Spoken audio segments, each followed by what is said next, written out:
Welcome to The Point of No Return, the series that explores pivotal moments and key figures in history. In our first episode, we journey back to the very beginnings of European settlement in North America. Today, we're uncovering the story of a man whose name might not be as famous as Champlain or However, his legacy is rooted, quite literally, in the soil of the New World.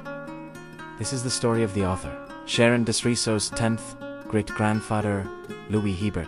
Her journey into personal genealogy led me to this remarkable ancestor, a figure whose life bridges the old world of Renaissance Europe with the rugged, untamed wilderness of what would become Canada. Uncovering his story felt like finding a personal connection to the very dawn of a new nation. He wasn't just a name on a family tree. He was a pioneer, an intellectual, and a man of science who traded a life of comfort for a future of uncertainty. His decision to permanently settle in the harsh landscape of Quebec marked a true point of no return, not just for him, but for the course of North American history. Born in Paris around 1575, Louis Hébert was a man of the city, surrounded by the culture and intellectual vibrancy of the French capital. He came from a family with connections to the royal court, and he pursued a respectable, scholarly profession. Hébert was an apothecary, what we would today call a pharmacist, following the trade of his father, who was Queen Catherine de Medici's apothecary. The apothecary shop owned by his father, Louis Hébert, named Les Mortiers d'Or, still exists today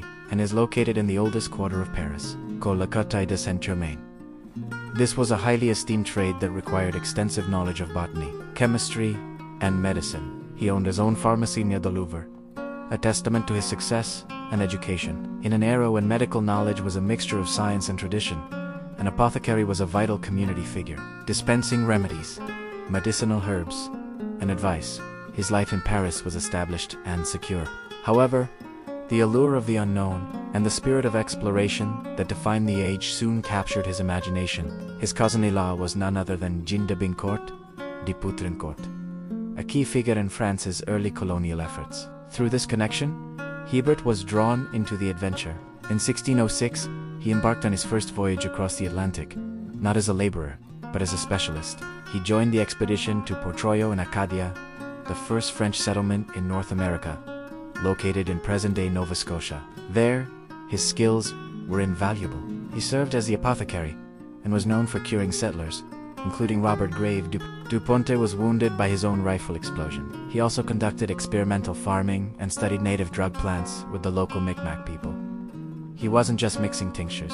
He was studying the native flora, experimenting with indigenous plants for their medicinal properties, and cultivating a garden to feed the colonists. He developed a deep interest in agriculture and a respect for the local Micmac people's knowledge. After a few years, he returned to France, but the memory of the New World had taken hold. He made another brief trip in 1610 before the English destroyed the Port-Royal settlement, forcing his return to Paris once more by 1617. The call of North America was too strong to ignore. Samuel de Champlain, the founder of Quebec, desperately needed committed families to transform his precarious trading post into a true, self-sustaining colony. He knew of Hébert's expertise and character and personally recruited him. This time, however, it would be different. Hébert sold his home and business in Paris, packed up his wife, Marie Roulette, and their 3 children, and set sail for a new life. This was the ultimate point of no return. Upon arriving in Quebec, he and his family became the first European family to make their living from the land.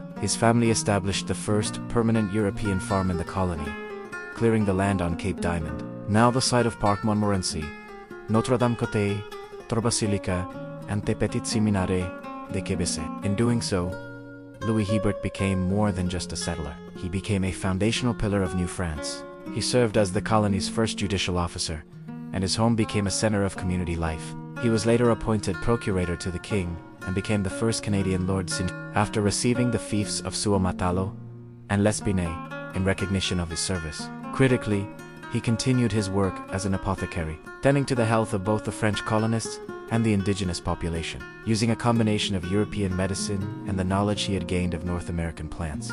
This made him not only Quebec's first farmer, but also North America's first colonist and apothecary. He died in 1627 after falling on a patch of ice. His legacy is one of courage, science, and a deep commitment to building a new society from scratch. Hébert's story reminds us that history is not just made by generals and kings, but by individuals who dare to cross their own points of no return. The author's novel offers a literary and historical perspective on the facts in history books, Please like and subscribe to this channel so that we can make more videos like this.